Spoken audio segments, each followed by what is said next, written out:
Morning, welcome back to my channel Manju's blog. তো চলো, আজকে সকাল সকাল রেডি হয়ে গেছি, যাবো এখন বাপের বাড়ি। আজকে বাপের বাড়িতে একটা উৎসব আছে, সেই উৎসবটাই তোমাদের সাথে শেয়ার করব। তো চলো, কী অনুষ্ঠান হচ্ছে তোমরাও দেখতে থাকবে। চলো, আমি সাত সকালে বেরিয়ে যাচ্ছি, কেননা গিয়ে কাজকর্ম আছে, সেই জন্য।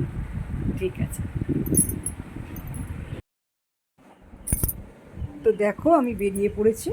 আমি এখন রাস্তায় আছি, কাছাকাছি বাপের বাড়ি চলে এসেছি। কিন্তু দেখো, এখানে না ঠাকুর বানায়, আর এই যে ঠাকুরের মানে গণেশের মূর্তিটা দেখে আমি একদমই লোভ সামলাতে পারলাম না। এত সুন্দর একটা মূর্তি, আর বিরাট বড়। দেখো, সামনে পুজো, যার জন্য মূর্তিটা বানানো হচ্ছে, আর এইখানে আমাদের ঠাকুর বানায়। তা আমি রাস্তার সামনে দাঁড়িয়েই গেছি একটু ভিডিও করার জন্য। এত সুন্দর লেগেছে আমার, কি বলবো, মনে হলো সত্যি সত্যি যে কাছেই পুজো চলে এসেছে। তো যাই হোক, আমি বাড়িতে চলে এসেছি, আর এখানে দেখো সব বেলুন ফোলানো হচ্ছে, কারণ আজকে আমার মেয়ের বার্থডে। তবে বন্ধুরা, তোমরা কেউ কিছু মনে করো না, আমি তোমাদের প্রথমেই ক্ষমা চেয়ে নিচ্ছি, কারণ আমি হয়তো বার্থডে গার্লকে দেখাতে পারবো না। কারণ আমার মেয়ে প্রথম থেকেই একদমই পছন্দ করেনি যে আমার কোনো রকম ভিডিওর সামনে আসতে, ক্যামেরার সামনে আসতে। তা ওর এটা খুব অবজেকশন, আর আমিও এটা সবসময় মেনটেন করি যে ও যখন আসতে চায় না তখন আমি ওকে আনতেও চাই না। তা সেই জন্য আমি কখনোই ওকে দেখবে আমার এত ভিডিও, আমার এত বছরের জার্নিতে আমার মেয়েকে তোমরা পাবে না আমার কোনো রকম ভিডিওতে। তো যাই হোক, ওর কথা মতোই আমি ওকে কখনো ভিডিওতে সামনে দেখাই না। তা এখানে দেখো, আজকের মেনুতে আছে বিরিয়ানি, চিকেন চাপ, চাটনি, মিষ্টি, পাঁপড়। তা যাই হোক, এখানে আমার ভাইয়ের বউ ওই সব কিছু জোগাড়জাটি করা, এই করা, সমস্ত কিছু ওই, রান্না বান্না সব কিছু ওই করেছে। আর এখানে আমার ছোটো বোন কাজের কাজ করছে, এই যে বেলুন ফুলিয়ে আমাকে একটু হেল্প করে দিচ্ছে। তা যাই হোক, বেলুনগুলো ফুলিয়ে দিচ্ছে, এটাও একটা অনেক বড় কাজ, বসে বসে একটা একটা করে বেলুন ফোলাচ্ছে। দেখো, আর আমাদের একটা কথা বলে রাখি, আমাদের যে কোনো অনুষ্ঠান আমরা বাপের বাড়িতে করি। আমার বোনেদের, আমার মেয়ের যে কোনো অনুষ্ঠানই, যেহেতু বাবা মা রয়েছেন ওখানে, আর সবাই একসঙ্গে হওয়ার একটা খুব ভালো জায়গা, সেটা হচ্ছে আমার বাপের বাড়ি। আমি তো ভাড়া বাড়িতে থাকি, তোমরা সবাই জানো। আর আমার বোনেরদের নিজেদের বাড়ি, মানে আমার মেয়ে ছোটো বোনের নিজের বাড়ি, কিন্তু আমার মেজো বোনেরও ভাড়া বাড়ি। তা ওই জন্য আমরা যে কোনো উৎসবটা আমরা বাপের বাড়িতেই করি। সেখানে আমরা বাবা মাকে পাবো, সবাই এক জায়গায় হতে পারবো। কারণ অনেক সময় কি হয়, আমার ভাড়া বাড়ি বলে আমি কাউকে ডাকতে পারি না, একটা ঘর, মেজো বোনেরও তাই। সেই জন্য আমাদের সব অকেশনটাই বাপের বাড়িতে হয়। তা আজকে দেখো, এই সমস্ত খাটনি, সমস্ত কাজ সব কিছু পল্লবী করেছে। আর এই পল্লবী মানে আমার ভাইয়ের বউ। ডিমটা একটু হাফ বয়েল হয়ে গেছে বলে ডিমটা আর দেওয়া হয়নি। আমি বললাম ডিমটা এমনিই রেখে দাও, বিরিয়ানিতে ডিম দিতে হবে না। আর সবচেয়ে বড় কথা, ডিম আমরা অনেকেই খাই না, যার জন্য ডিমটা আমরা কেউ প্রেফার করি না, শুধু বিরিয়ানিতে চিকেনটাই দেওয়া হয়েছিল। তবে সত্যি বলতে, আমাদের পল্লবী পুরো কাজটাই একা হাতে করেছে। ও খুব খাটতে পারে, বা ও খুব, সত্যি কথা বলতে কি, আমাদের যে কোনো অনুষ্ঠানেই ওকে আমরা পাশে পাই, সব কিছুতেই। আমার একটা ভাইয়ের বউ, আমাদের যে কোনো অনুষ্ঠানে ও আমাদের সঙ্গে থাকে, আর ওকে ছাড়া কোনো কিছু আমরা ভাবতেও পারি না। তো দেখো, বিরিয়ানি নিজে হাতেই বিরিয়ানিটা সুন্দরভাবে, আর কিছুটা ভাত আগে তুলে রাখলো, কারণ আমার মেজো বোন, আমার মা, এরা একদমই বিরিয়ানি পছন্দ করে না। যেহেতু ঘি দেওয়া থাকে, ওরা ঘি খায় না, সেই জন্য বিরিয়ানিও ওরা পছন্দ করে না। তাই জন্য ওদের জন্য সাদা ভাত আর চিকেন চাপ দিয়ে আর চিকেন কষা দিয়ে ওরা সাদা ভাত খাবে, আর আমাদের জন্য হবে বিরিয়ানি আর চিকেন চাপ। চাটনি পাঁপড় তো আছেই। কি সুন্দরভাবে করছে, তোমরা দেখো।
তো দেখো এখানে ওই রান্নার সঙ্গে সঙ্গে এদিকে কাজও চলছে।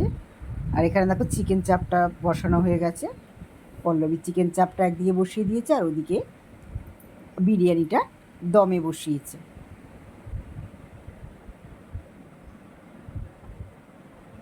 চিকেন চাপটাও আমাদের পল্লবী এত ভালো রান্না করে, বন্ধুরা তোমাদের যদি খাওয়াতে পারতাম তাহলে বোঝাতে পারতাম যে ও কত সুন্দর রান্না করে।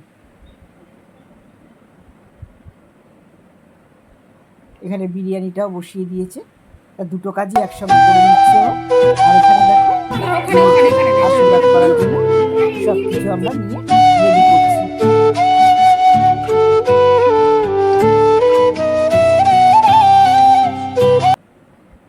ও মিষ্টি পছন্দ করে না বলে খুব অল্প করে মিষ্টি আনা হয়েছে, সঙ্গে দই, একটা ক্যাডবেরি। ক্যাডবেরিটাও মানে নাম কেউ আসতে ও তো মুখেও দেবে না, জানা কথা, কারণ ও একদম মিষ্টি খায় না গো, একটু মিষ্টি খেতে ভালোবাসে না। তো এদিকে দেখো আমার ছোটো বোন সব রেডি ফেডি করে দিচ্ছে।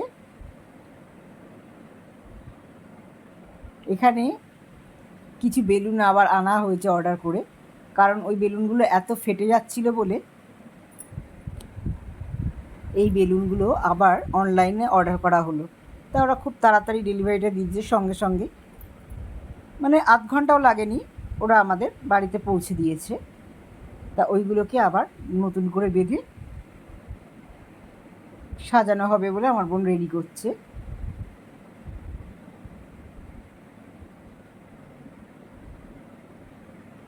দিদি ঘুরছে, দেখতে পাচ্ছ, মুখটা দেখাতে পাচ্ছি না, এটা আমার মেয়ে।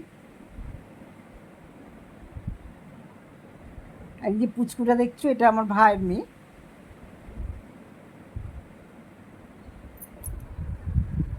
খুব আনন্দ পাচ্ছে দেখে।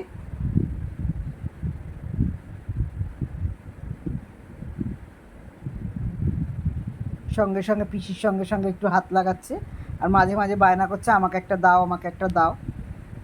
তা আমার মেয়ে বলছে বাবু আমি তো সব রেখে যাব, তুই তখন নিস, আমি একটুখানি ফটো শ্যুট করে নিই তারপরে। তোমাদের বন্ধুরা বলছি, তোমরা যদি আমার মেয়েকে দেখতে চাও তবে আমার ফেসবুকে তোমরা সার্চ করতে পারো, তাহলে বুঝতে পারবে যে ওখানে আমার মেয়ের সঙ্গে আমার ফটো দেওয়া আছে, ওখানে তোমরা দেখে নিতে পারো। অনেকেরই হয়তো খুব চেনা লাগবে আমার মেয়েকে দেখলে।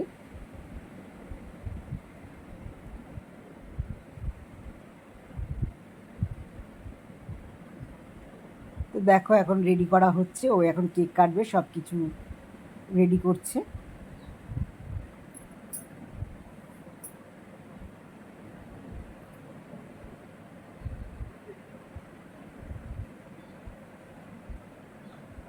এটা আমার এক ভাইয়ের ছেলে। এখানে দেখো আমরা এবারে খেতে বসে গেছি। তো চলো, আর কি বেশি কথা বলছি না, এখানে ভিডিওটা শেষ করছি। এখন আমরা সবাই লাঞ্চে বসেছি। তো টাটা, বাই, সবাই ভালো থেকো, সুস্থ থেকো। আর আমরা এখন বিরিয়ানি, চিকেন চাপ আর মিষ্টি, পাঁপড়, চাটনি, স্যালাড সব কিছু দিয়ে একটু ভালো করে জমিয়ে আমরা লাঞ্চটা সেরে নিই। তো ঠিক আছে, চলো।